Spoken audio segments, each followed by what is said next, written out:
Hey everybody, it's Jayne from Earth Care Farm. I'm missing my sidekick Poppy today, but I'll do my best to tap into my inner dad here.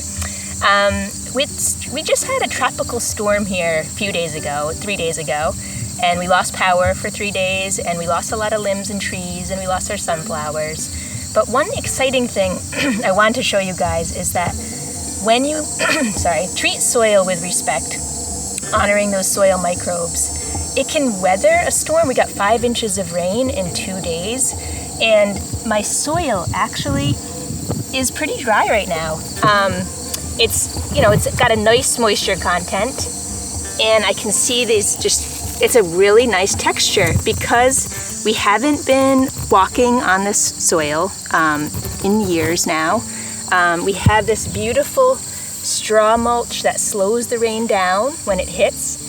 And then this was that cover crop we planted just a couple weeks ago, or maybe like 3 weeks ago, right after our garlic came out of the ground. So having planted cover mixed with the straw mulch, mixed with not compacting the soil, and our microbes are happy. Even with that amount of rain, they can handle all that moisture.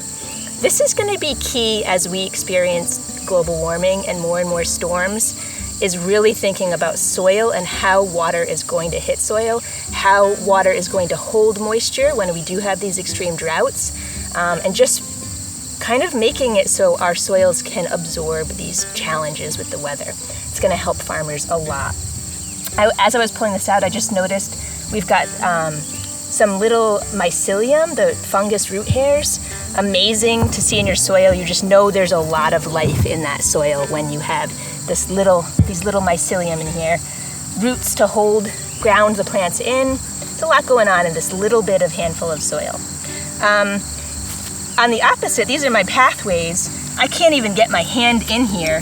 The soil is saturated with moisture, which means the microbes are sitting in anaerobic conditions and they're not doing well. They're not going to be able to thrive and survive. So that's what happens if we're constantly tilling fields or constantly walking on beds. We have to kind of honor where we're going to plant. Needs to be nice, soft, fertile soil to sink roots into. So just a little bit about weathering the storm and soil. We'll show you a little bit of damage we had at the farm here, but all in all, it was a positive storm. We weathered it well. So here we are at the sunflower patch, which did not weather the storm very well. It's okay though, this is just the cycle of things, and I have cut all the seed heads off these beautiful sunflowers, and I'm going to put these out, displayed around the farm because they're beautiful, and also the birds and squirrels and chipmunks will enjoy them throughout the fall and winter. And the stalks, although they were beautifully tall standing in the field, and I loved seeing them out my window, they will now become part of the compost again, just this ever-going cycle. And so it's not something to be too sad about, we just kind of move on. And it's actually kind of great. After storms, we get a lot of chips. All those limbs get chipped up and that fell during the storm, and they become great compost. So it's just always a silver lining to these challenging events that we have.